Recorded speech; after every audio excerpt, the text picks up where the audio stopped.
Hi guys, in this video, we're going to see how to use if plus sort formula in your Google Sheets. We're going to use both together. So you can see that I have selected the numbers which are greater than 50. So it is reflected me as 80 and 90 with sorted version. As you can see, the first one is 90 and the second one is 80, but it is mentioned 80 first and then 90 second. So how to write this formula, we will see. Okay, first I'm going to select sort because we need the numbers to be sorted.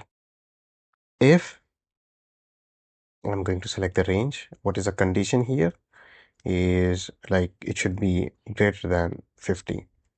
Then comma, what is the result range? It's the same range. And then if it is not there, it should say blank.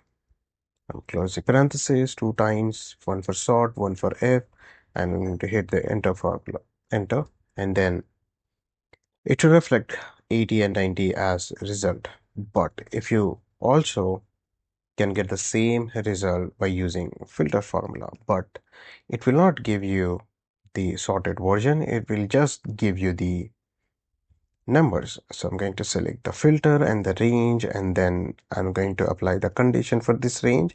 What is the condition? It should be greater than 50. That's it. Hit enter. It will reflect you the numbers, but 90 is higher and 80 is lower. So the sort formula always gives you in ascending order, and it will randomly gives you the number. So if you want in sorted version, you should always select sort. If you just want the numbers which are above 50 or greater than 50, you can work with filter alone. Thank you so much for watching. We'll meet in next video.